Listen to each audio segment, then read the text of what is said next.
Well, we're not only in the most famous shopping district in America. We finally arrived at the most famous place in the book of Daniel, the Lion's Den. We think we can't imagine, but we may discover today that spiritually speaking, we live in one. And boy, do we need to know how. Daniel's life teaches some lessons, doesn't it? Perhaps none has more to say than this one. Let's get started.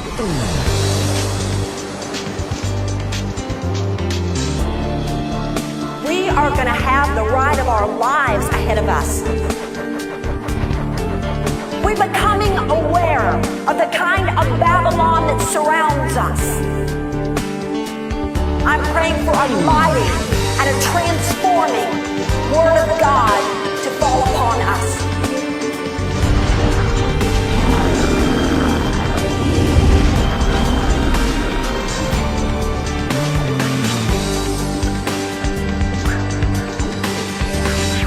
Muy buenas noches, tengan todos ustedes, el Señor los bendiga, Dios los bendiga, los saluda Alejandro Juárez.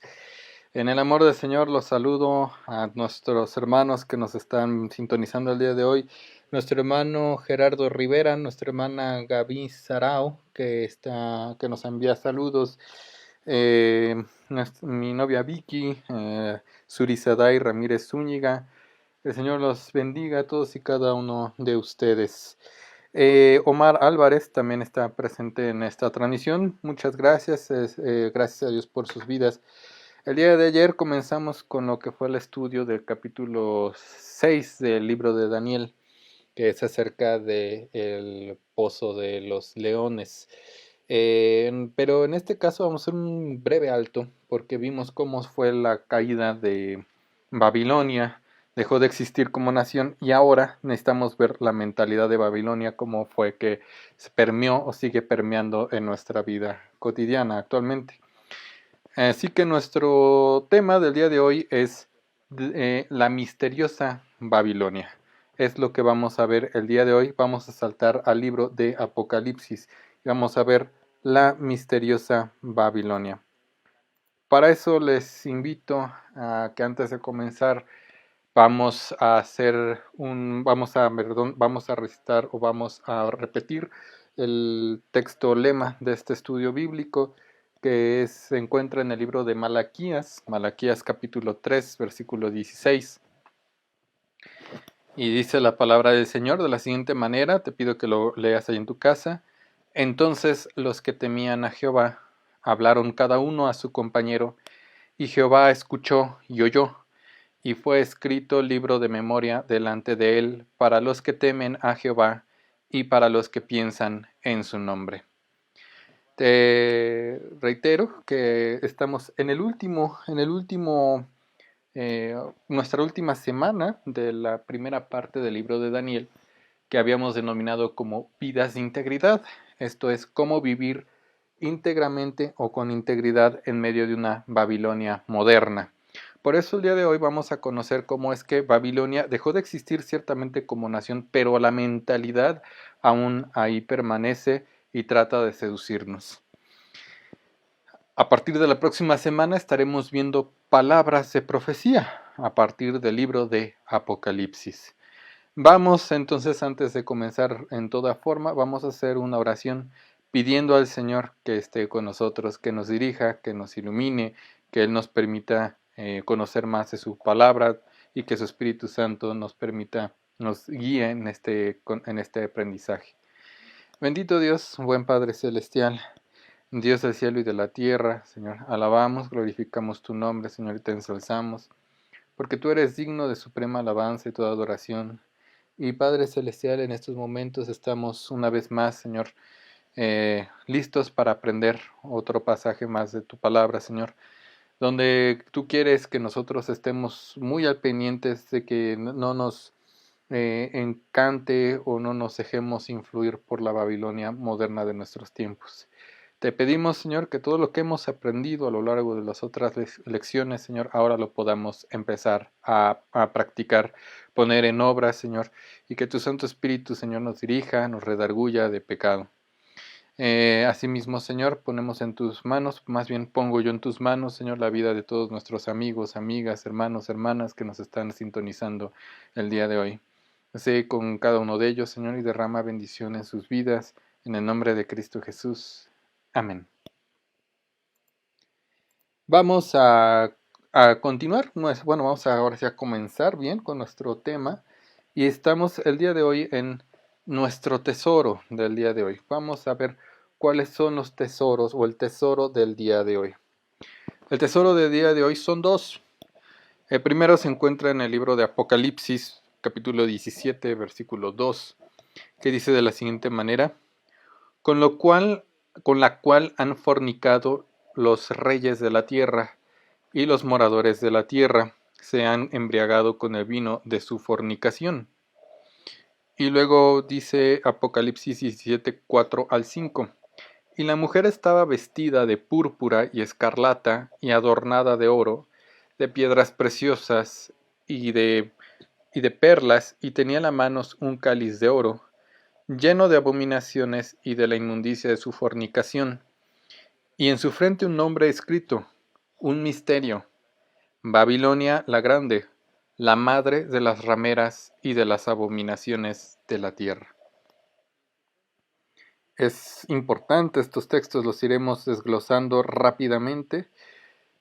Unos datos que seguramente tú ya conocías del Apocalipsis es que fue escrito por el apóstol Juan cuando fue exiliado a la isla de Patmos. Fue el único discípulo o el único apóstol del Señor que murió de viejito. Los demás fueron martirizados. Y se cree que el libro del Apocalipsis fue escrito entre los años 89 a 90 después de Cristo.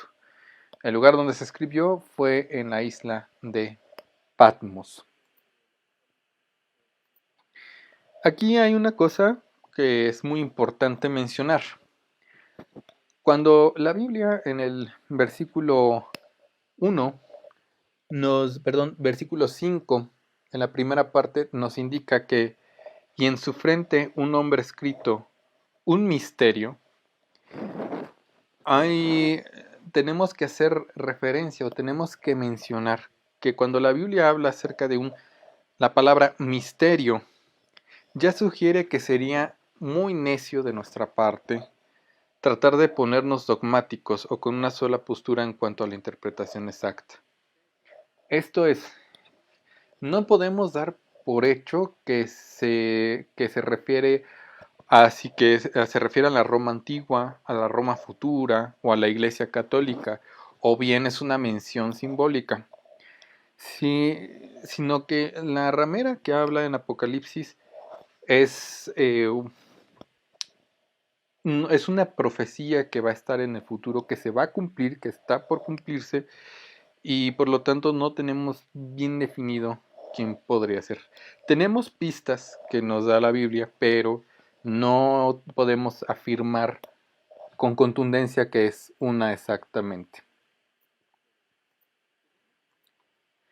Por ejemplo, podemos ver que puede ser un lugar, que es en este caso nos vamos a ir por la postura de que es un lugar y es una forma de pensar, una mentalidad en este caso.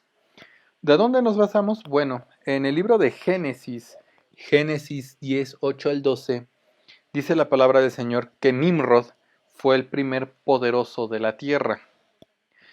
Nimrod se casó con su esposa Semiramis y de hecho ellos dos tuvieron a un hijo llamado Tamuz. Se cuenta que Tamuz era un bebé más bien que nació de manera milagrosa. Su concepción fue milagrosa, según se cuenta en las historias de Babilonia, de la antigua Babilonia. Se dice que Nimrod y Semiramis tuvieron o concibieron a su hijo de manera milagrosa. Luego, cuando era muy bebé, Tamuz fue atacado por las fieras y fue muerto, pero milagrosamente resucitó después de unos días de que le aplicaron conjuros. Aquí podemos ver cómo es que pues es un remedo antes de lo que vendría a ser la obra salvadora de nuestro Señor Jesucristo. Nimrod fundó la ciudad de Babel, en la que más tarde se construiría la Torre de Babel. Recordemos que la Torre de Babel es cuando el ser humano quiso eh, levantar una fortificación o una construcción que llegara hasta donde estaba Dios, y entonces Dios bajó y confundió su lenguaje, confundió su lengua, y ya no pudieron construirla. Años más tarde, para ser exactos, siglos más tarde, Babel se convierte en Babilonia, la cual, bueno, vemos escrita en Jeremías, en Isaías, en Daniel y también en Apocalipsis. La Biblia, en su versión New American Commentary, es decir, la Biblia con comentarios de grandes eruditos, nos menciona que, dado que Babilonia fue la capital del primer gobernante mundial, también fue la primera ciudad cosmopolita y es presentada como la capital de Satanás, la primera ciudad cosmopolita la vemos en Daniel. Cómo es que todo lo tenía lujoso, por eso si recuerdas los estudios pasados, Babilonia era una ciudad lujosa, con un montón de fortificaciones enormes, bellas, ¿no? Y en Apocalipsis es presentada como la capital de Satanás en la tierra a lo largo de toda la Biblia. Es lógico pensar que en los tiempos finales, Satanás levante una vez más a una ciudad capital para el último gobernante que va a ser el que se va a oponer a Dios. En la próxima semana estaremos ahondando sobre este tema y yo te pido que anotes esta diapositiva, hagas tus notas, porque todo lo que veamos hoy y mañana será de vital importancia junto con las otras notas que has hecho a lo largo de los estudios para la siguiente semana que empezaremos a ver palabras de profecía. ¿Cómo menciona o cómo hace una descripción de Babilonia? Y nosotros de ahí, o más bien, déjame refrasear mi pregunta. ¿Cómo nosotros podríamos decir que estamos refiriéndonos a que Babilonia es una mentalidad, es una forma de pensar? Bueno, como habíamos dicho, no podemos enfocarnos en decir que Babilonia es solamente una cosa, sino, pues como es profecía futura, pueden ser varias formas, pueden ser varias cosas. Puede ser una ciudad que tenga el modo de pensar de Babilonia que hemos estado viendo. Pero en este caso estamos contemplando el razonamiento o la filosofía de Babilonia. ¿Cómo podemos tomar nosotros esto basado, o esta decisión, o este pensamiento basados en la Biblia? Bueno, sencillo. La Biblia la describe en el versículo 1 de Apocalipsis 17, como la gran ramera. Todos los reyes de la tierra fornican con ella. En el versículo 2 es lo que nos dice. En el versículo 4 dice, viste de púrpura y escarlata. Aquí me gustaría hacer como un detallado. El púrpura era el color de la gente rica o de la gente noble. Si regresamos al capítulo 5 de Daniel, en su versículo 29, podemos ver, déjame, aquí lo tengo, dice que entonces mandó Belsasar vestir a Daniel de púrpura y poner en su cuello un collar de oro y proclamar que él era el tercer señor del reino. Pero aquí es muy importante, muy importante ver esta imagen. En su mano un cáliz de oro lleno de abominaciones y de la inmundicia de su fornicación. esta imagen tan vívida que nos menciona la Biblia.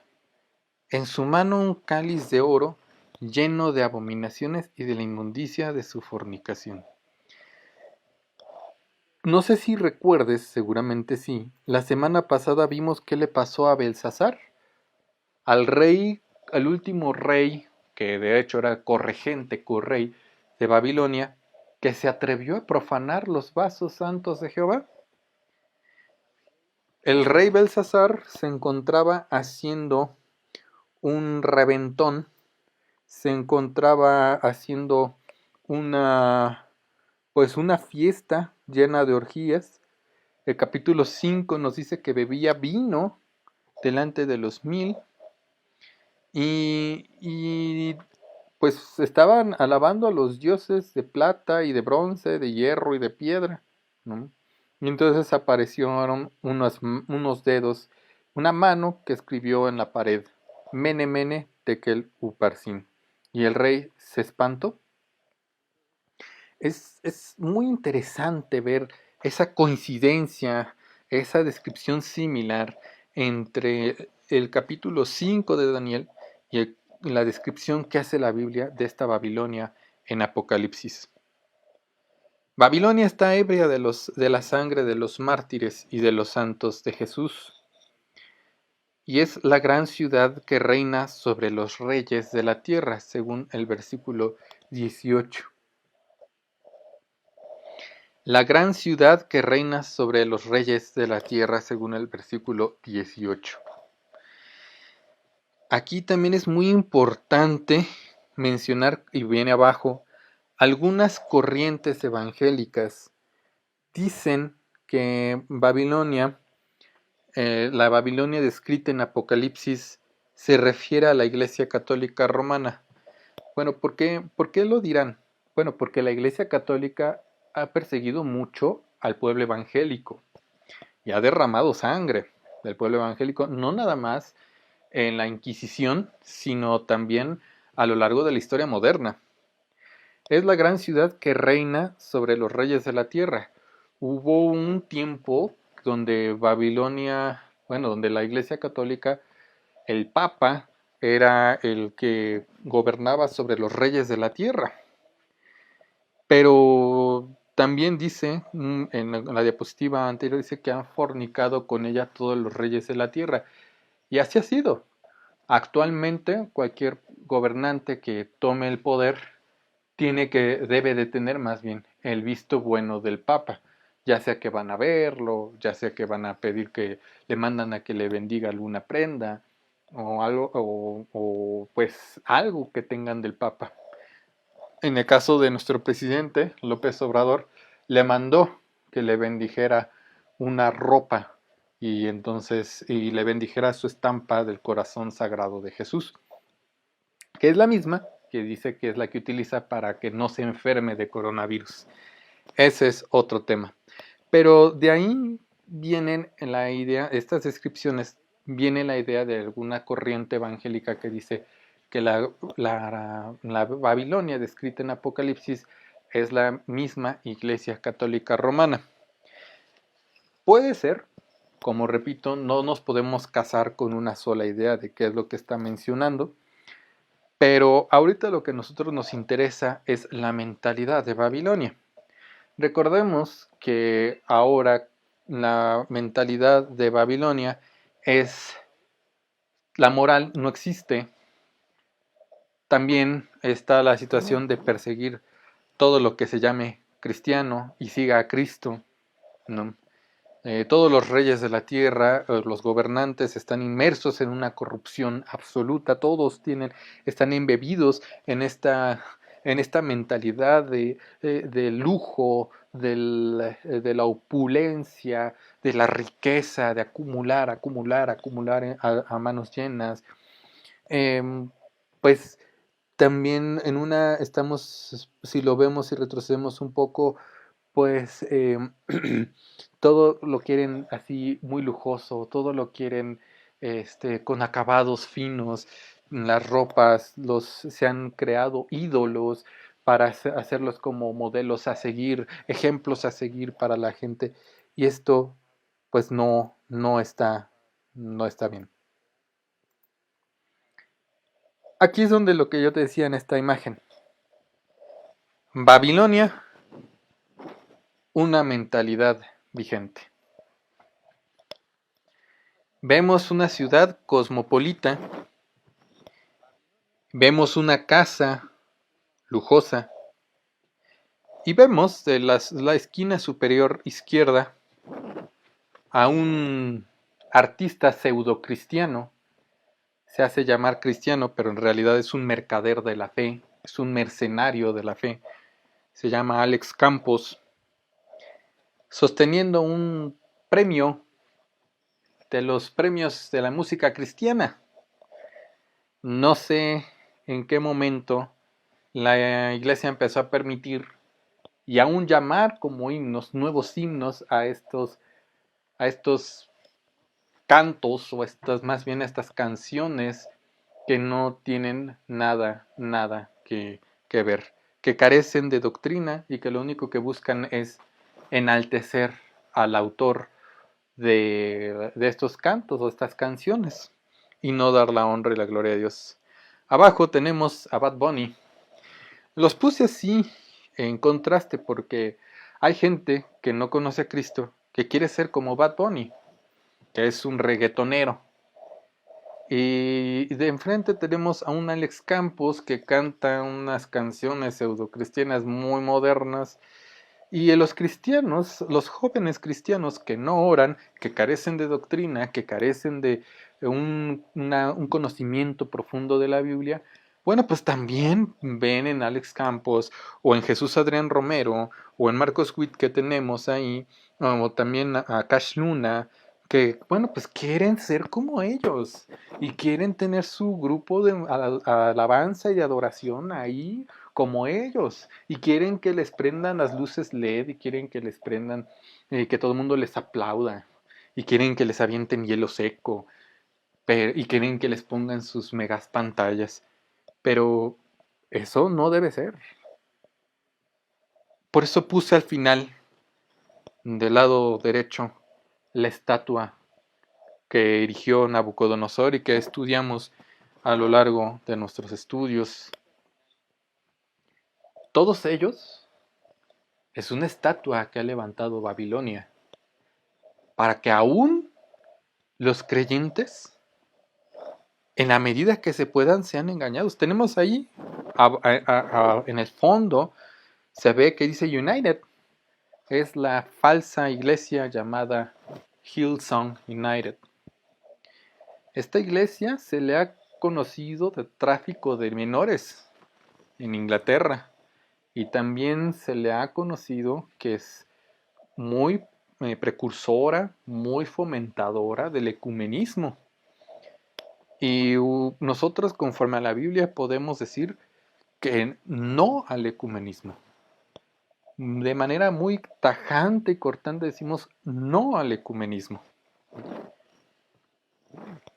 Satanás manipula todo lo posible para dar una falsa sensación de satisfacción a nuestra alma.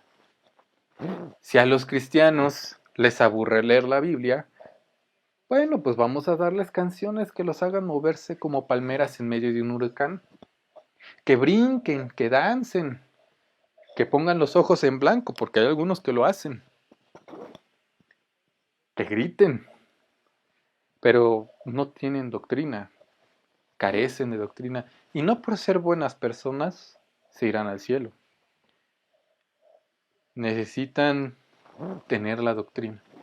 Una forma clara en la que el diablo está tentando a la iglesia, que la está haciendo caer, es con las diferentes traducciones de la Biblia.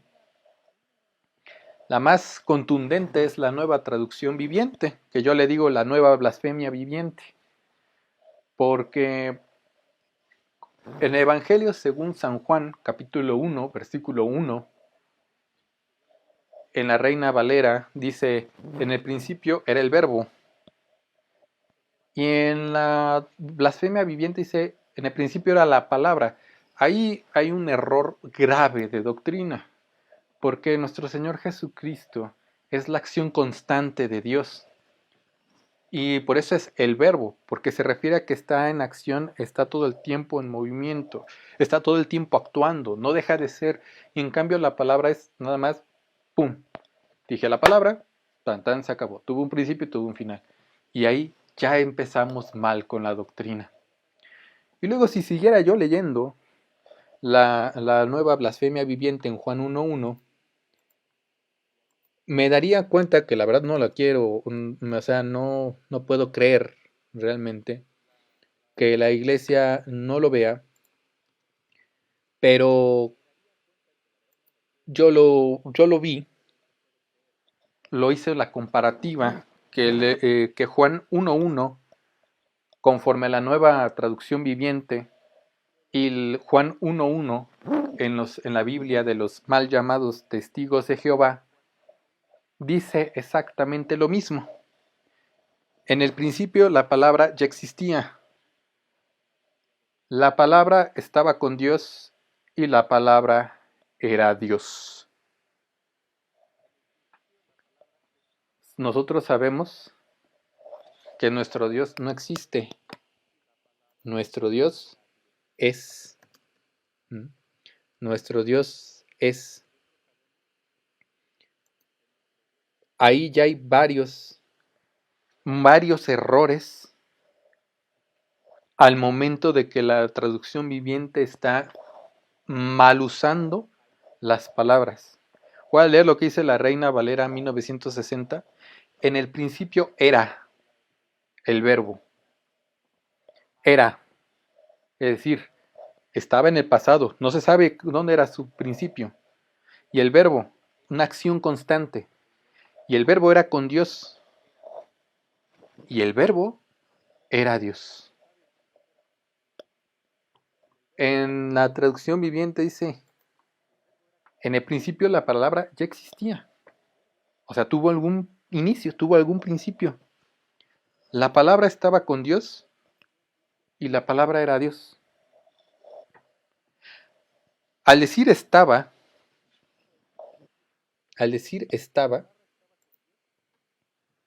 está indicando una falta de unión.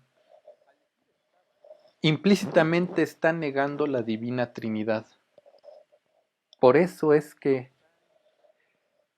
es muy grave que las iglesias evangélicas utilicen la nueva traducción viviente.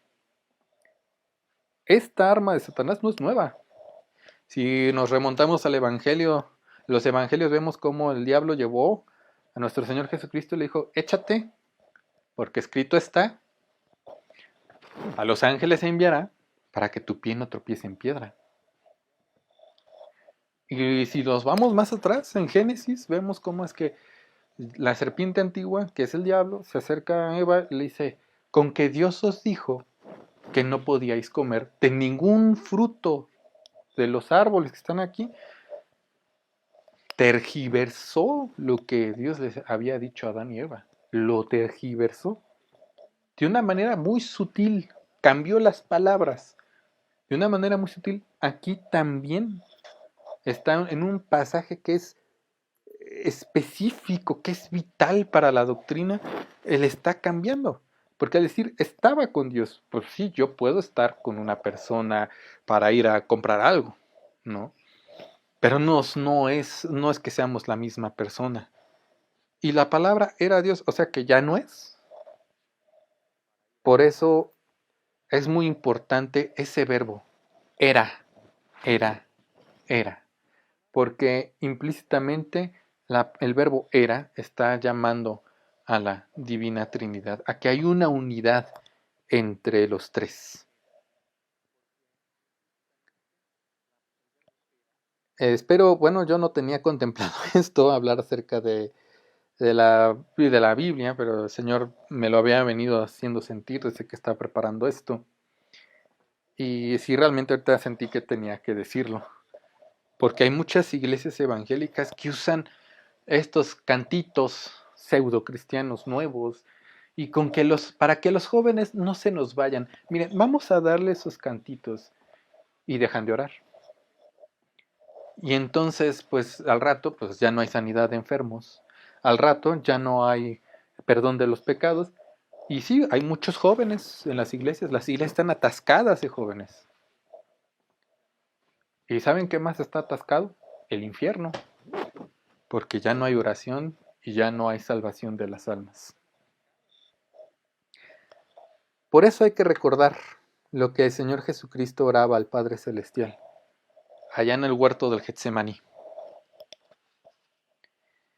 Dice la palabra del Señor en el Evangelio según San Juan 17, del 15 al 19. No ruego que los quites del mundo, sino que los guardes del mal. No son del mundo, como tampoco yo soy del mundo. Santifícalos en tu verdad. Tu palabra es verdad. ¿Quieres ser de Dios? ¿Quieres permanecer en la presencia de nuestro Dios? Hay que perseverar.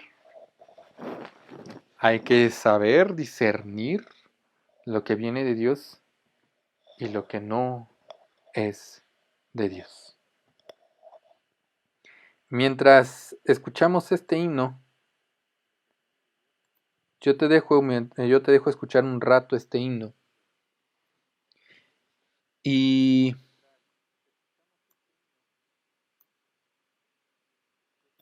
regreso para hacer una oración y unos breves anuncios. Vamos a orar.